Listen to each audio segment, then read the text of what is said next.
Oi, gente boa. Eu quero comentar aqui sobre as manifestações dos bovinos que aconteceu ontem pelo Brasil inteiro em prol do miliciano presidiário. Porque ele ali com a sua tornozeleirinha nas canelas encardidas já é um presidiário, né?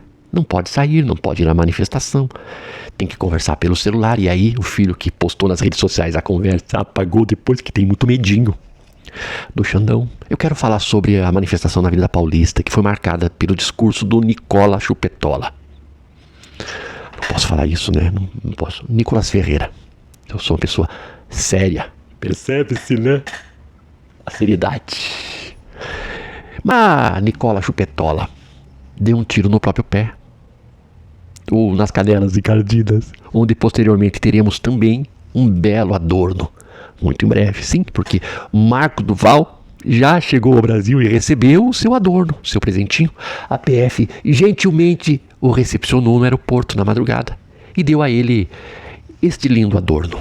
Ele recebeu o seu adorno de forma gentil, mansa, pacífica, sem rompantes de macheza, sem gritos, sem insinuações golpistas, humildemente, cabisbaixo, as orelhas murchas e o rabinho entre as pernas. É o que veremos também em relação a Nicola Chupetola. Gente, eu quero comentar as falas do Nicolas, mas eu quero comentar principalmente desconstruir a narrativa mentirosa desta gente. E a intenção é que realmente pessoas que estão nesse estado de semi-hipnose, eu vi que uma pesquisa indicou que Bolsonaro, se elegível fosse, teria 30% dos votos se concorresse junto com o Lula. Perderia para o Lula, mas teria 30%. E quando você vive num estado de liberdade de mente, você vê a realidade como a gente vê, como eu estou vendo, é difícil acreditar que 30% da população ainda vive neste estado tão terrível de alienação. Isso mostra o tamanho do desafio que nós temos pela frente. Nós temos desafio em relação à reeleição do Lula, porque nós teremos, durante o próximo mandato, 3 ministros do STF se aposentando. E, dependendo de quem seja o governo que vai assumir, as indicações podem destruir a democracia. Porque quem está segurando no peito a democracia hoje é o STF, não é o Alexandre de Moraes, ele é só o relator. A narrativa de que Alexandre de Moraes seria autoritário, não. Tudo que ele faz é depois referendado pelo pleno, ou pela primeira turma, ou pela maioria da turma onde ele está decidindo. A decisão não é dele, é da primeira turma, ou do pleno. São decisões do STF, não é decisão do Xandão. É até que seja referendada. Uma vez referendada, uma vez que a maioria diz concordamos com Alexandre, não é mais Alexandre. Aí é o STF. Mas mesmo quando Alexandre de Moraes toma uma decisão antes de ser referendada pelo STF, pela maioria, ainda assim não é decisão de Alexandre, é decisão de um ministro do Supremo. O Nicolas disse que Xandão sem a toga não é nada, mas não é mesmo. Porque a figura institucional que representa a instituição STF, instância máxima da justiça, não é a pessoa física. A pessoa física vai para casa, tem família, janta e dorme. Quem veste a toga é o juiz. E as decisões deste juiz são decisões posteriormente validadas, mas ainda que não fossem, são decisões pautadas na justiça, que se recorra à justiça contra as decisões. E não a um país estrangeiro, com narrativas no sentido de tentar boicotar o andamento da justiça. Eu quero falar sobre tudo isso, gente, tem muita coisa pela frente, mas primeiro eu vou pedir a você, se inscreva no canal, se não se inscreveu ainda, mas por quê? Por quê? Eu tô tão legal, gente, vem pra cá, acione o sininho. Pra receber notificação, acione o sininho. Acionou? Agora deixa o seu like pra você não esquecer. Dá o like agora. Like. Beleza, muito obrigado. Não deixe de deixar um comentáriozinho pra engajar o nosso vídeo. Assista até o final e dê risadas, mas também seja bem informado, porque a gente desse jeito, a gente informa também. E existe muita seriedade por trás dessas falas leves e descontraídas. Eu vou pedir também, se você pode nos ajudar, aqui embaixo está uma chave Pix. E é importantíssimo que você mostre esse apoio a mim. Eu me sinto valorizado quando alguém... E são raras as pessoas que fazem isso. Quando alguém nos dá uma ajudinha aqui, ó, porque isso aqui dá muito trabalho, gente. Você gravar, editar, recortar. Eu perco 5 horas com um único vídeo. Porque eu que faço tudo. Eu bato escanteio, corro, cabeceio e volto. E aí tem que depois responder os comentários, porque se as pessoas comentam na postagem e eu não respondo, elas deixam de comentar. É trabalhoso, né? Eu acabo deixando de fazer outras coisas que me dariam retorno financeiro para estar aqui. Porque eu só tenho 24 horas no dia. Então as horas que eu gasto com isso, eu não posso usar essas horas para ganhar dinheiro para manter minha vida. Então me ajuda a sair do vermelho essa semana, por gentileza, tá? E vamos em frente então, gente. Bora comentar. Gente boa, não tenho como não me manifestar, né? Preciso falar sobre as manifestações bovinas. Sim, ontem foi o dia de muito mungido, muita gente ruminando em prol da impunidade, do golpe e das intervenções do Trump em relação à nossa economia. E em relação também à nossa justiça. Ontem foi o dia da gente ouvir muita merda da boca de Malafaia, de Nicolas e uma turminha de imprestáveis conhecidos. O Nicolas teve a audácia de ameaçar o Xandão e fazer piadinhas em relação ao fato de que ele pode usar um pente e o Xandão não. Acredita que ele fez essa piadinha? Quinta série, né? Claro que os bovinos gostaram muito da piada, né? Mas o tempo das piadinhas dele já estão por acabar. Lembrando que Marco Duval voltou ao Brasil. Ele estava foragido e já recebeu a sua tornozeleira e está preso. Porque as pessoas não se tocaram ainda de que estar usando uma tornozeleira sem a possibilidade de sair à rua é prisão. Bolsonaro já está preso. É uma prisão domiciliar. E os manifestantes em favor da impunidade e do não prosseguimento do processo que vai condenar Bolsonaro a mais de 40 anos, fizeram mais um ato para nada, por nada, sem efeito prático algum. Porque, pensem comigo, existe alguma possibilidade do processo contra Bolsonaro parar em razão da manifestação? Existe alguma possibilidade da justiça não ser feita em razão das tais manifestações? Existe alguma possibilidade de anistia a partir dessas manifestações? Não. As manifestações não mudam em nada o curso do processo, porque se a justiça estiver sujeita à opinião leiga e ignorante do povo, que justiça seria essa? Ora, bastava qualquer criminoso mandar os seus parceiros para a rua, mobilizar pessoas, porque é fácil. Mobilizar massas é fácil. Massa impensante, que não se distingue. Algo que é uma coisa só. Se não me engano, foram 30 mil pessoas na Paulista, que é o lugar onde se agremiaram mais bovinos. Mas, se o Rei do Gado conseguisse juntar 1 milhão de pessoas, 10 milhões de pessoas na Avenida Paulista, jogar um número bem estratosférico assim, é uma pessoa. Porque na massa, dentro da multidão, não existe individualidade. Tanto que se você perguntar a cada um daqueles presentes, eles vão repetir as mesmas frases feitas como quem não pensa, como quem recebeu um condicionamento, como quem está sob indução, como quem está vivendo um estado de hipnose. E eles vão repetir as mesmas frases prontas como quem não pensa, porque de fato quem está no bando pensa no grupo e tem sua inteligência diminuída e passa a responder a comandos do líder dentro do grupo, agindo em bando como age em uma manada. Que não deixa de ser perigoso, hein? Quando uma manada dispara, o prejuízo é certo. A gente viu isso lá no dia 8. E a manada disparou em função de um comando. O líder tem esse poder de comando.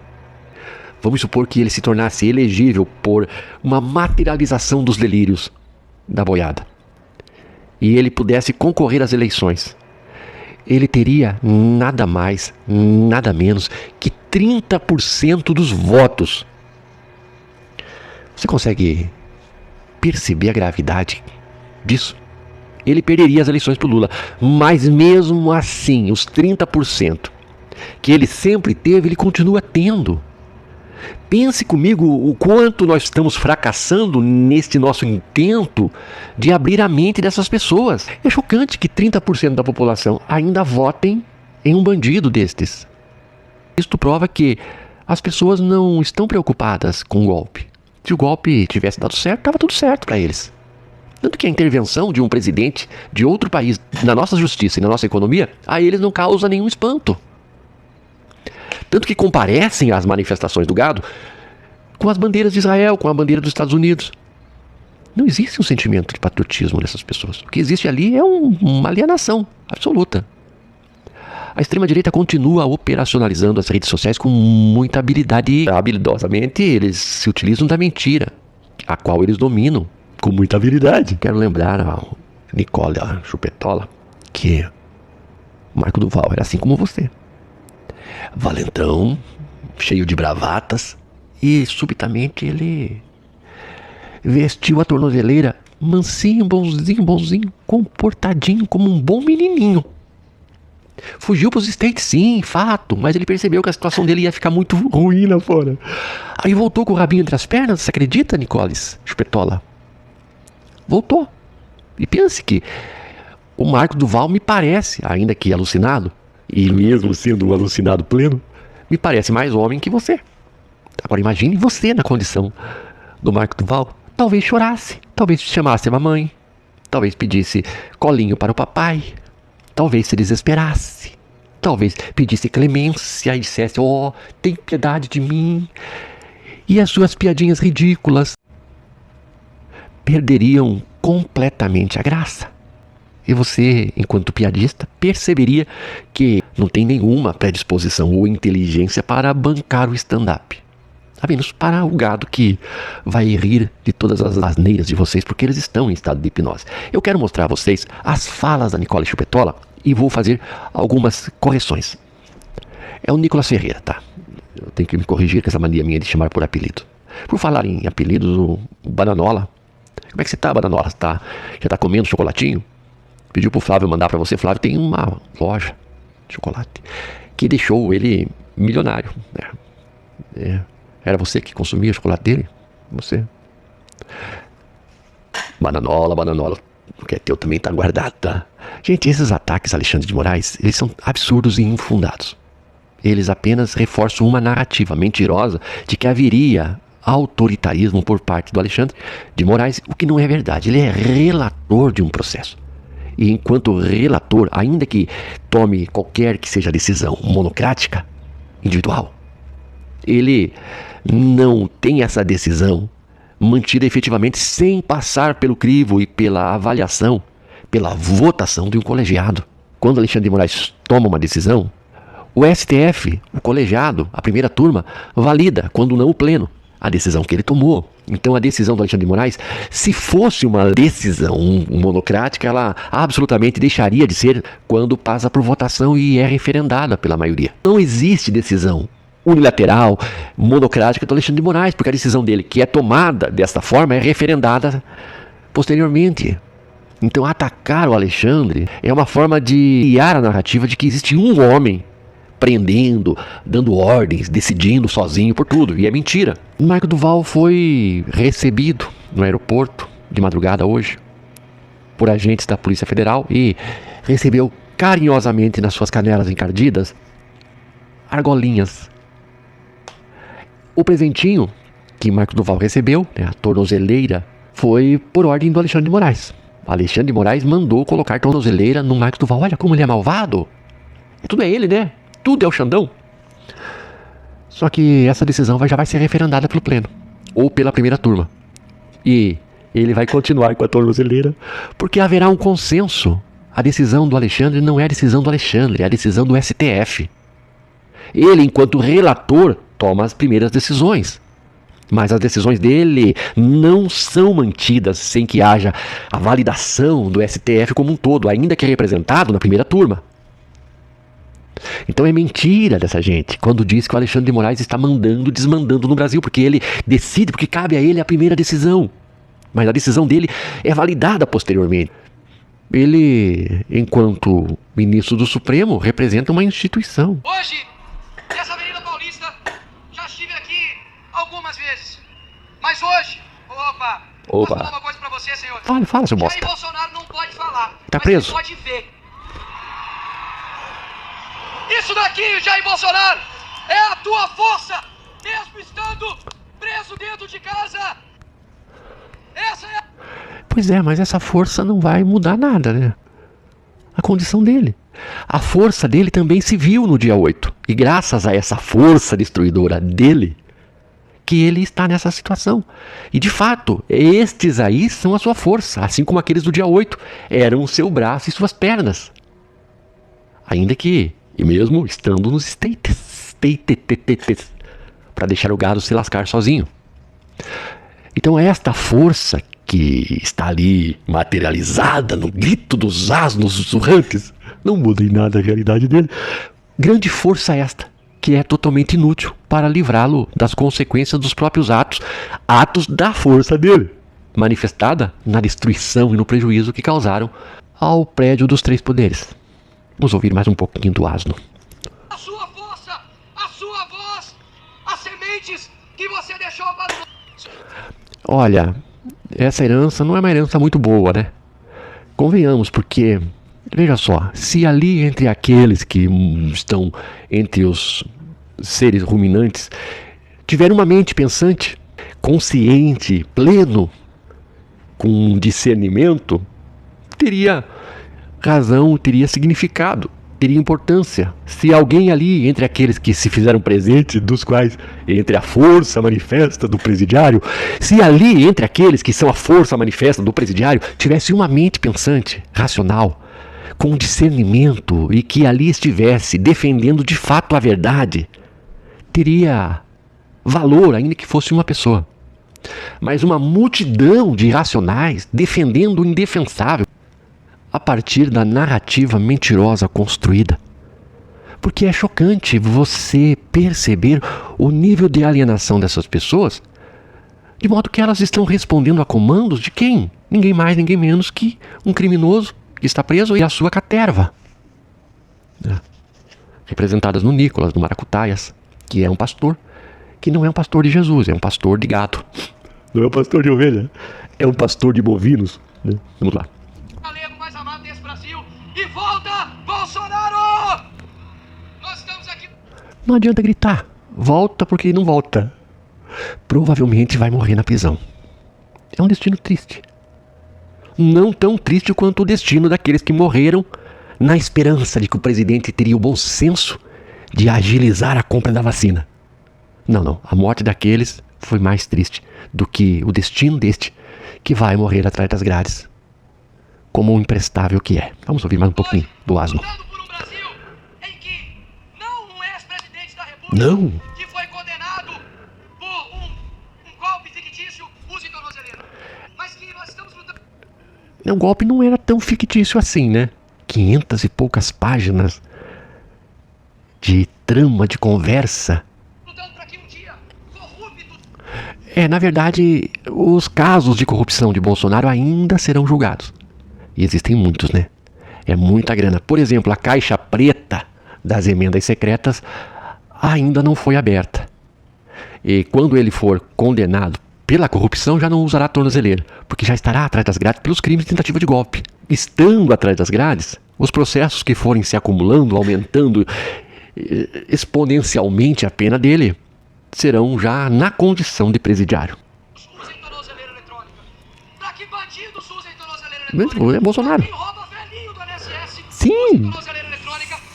Pra que Exatamente, né? Vamos lembrar que durante o governo Bolsonaro teve um crescimento assustador de associações que foram se infiltrando e as denúncias que foram feitas a ele, ao governo dele, foram por ele ignoradas. A gente sabe onde surgiu as tais associações, em qual governo elas cresceram e quando foi que elas foram combatidas. Não foi no governo dele, né? o Lula use tornozeleira Não vai não. Não vai não. E por último, mas não menos importante, mas para que Alexandre de Moraes esteja atrás das grades.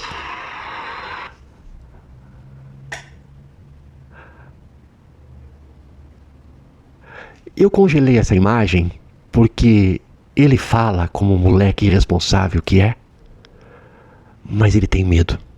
Olha a expressão. Olha a expressão do rosto dele, o peso. O peso. Você se associar a criminosos contra a justiça deliberadamente tem um custo. E eu acredito que o Nicolas está defendendo essa narrativa porque não tem saída. Ele é resultado do bolsonarismo. Ele deve isso a Bolsonaro. E Bolsonaro cobra. Malafaia está lá falando, discursando e defendendo Bolsonaro, porque Malafaia tem rabo preso. O rabinho está bem sujinho e está na mão do Bolsonaro. O Bolsonaro está com a mão no rabo dessa gente. E o Nicolas, ele fala e treme, porque ele sabe que ele é o próximo. Por que prender Alexandre de Moraes? Porque está cumprindo com o seu dever? Como assim? Você não tem como prender um ministro do Supremo Tribunal Federal sem que esse tenha cometido crime. Qual foi o crime do Alexandre de Moraes? Olhar para a Constituição e olhar para os crimes do dia 8 e, a partir da Constituição, tomar decisões em relação àqueles que foram enviados por Bolsonaro, a força dele, né? Esse é um crime? Qual foi a decisão do Alexandre de Moraes que não foi posteriormente validada pelo próprio STF? Ou pela maioria da primeira turma ou do pleno? Qual foi a decisão do Alexandre de Moraes que foi monocrática e continua sendo monocrática? Não existe isso. Bolsonaro não vai ser condenado por Alexandre de Moraes, vai ser condenado pela maioria dos ministros da primeira turma. É a maioria. Se prender Alexandre de Moraes por conduzir investigações ou até mesmo por tomar algumas decisões que posteriormente foram validadas pelo pleno ou pela primeira turma, tem que prender a primeira turma. E se julgar os crimes de um criminoso for crime e o ministro do Supremo preso em razão desse julgamento, que não foi monocrático, isto só se daria, a prisão do Alexandre de Moraes só seria possível depois de um golpe de Estado. Um estado de exceção pode prender ministros e jogar a chave fora. Um estado de exceção que não olha para a lei, que não olha para a Constituição, que não respeita a instituição e que recebe ordens diretas de um governo ilegítimo.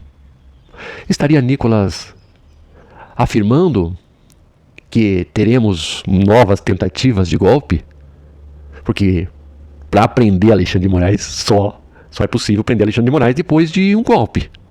Porque dentro do rito do judiciário, para que se condene alguém, tem que primeiro haver o crime. E Alexandre de Moraes não cometeu nenhum crime. Nenhum crime. Estas falas do Nicolas dizem do que pensa a caterva miliciana. Eles haviam planejado assassinatos e prisões. Assassinatos e prisões ilegítimas determinadas por um presidente ilegítimo autoempossado em razão de um golpe de Estado. Ele está dizendo do que diz o processo. Os planos golpistas são confessados na fala deste moleque. Este moleque, ao falar sobre suposta prisão do Alexandre de Moraes sem que houvesse um crime, apenas porque está exercendo o seu dever, ele, quando fala isso, fala de um golpe. Quando Eduardo Bolsonaro se muda para os Estados Unidos e de lá passa a interferir por meio do Trump em questões da nossa justiça, está se dando prosseguimento à tentativa de golpe que não cessou por um momento. De modo que 30% da população ainda está em estado de alienação em função das mentiras deles. Mentiras como esta do Nicolas, de cima de um palanque. Eu posso usar cartão de crédito. Eu posso ter rede social. Por enquanto. E eu posso também usar pente de cabelo. Ai. Muito obrigado, você que ficou até aqui. Acho que me estendi pra caramba, né? Mas, de qualquer forma, tá aí a minha participação neste assunto. Você deve ter ouvido de muita gente, muitos comentários a respeito, mas não do meu jeito, né? Muito obrigado, eu desejo a você uma ótima semana e seja feliz.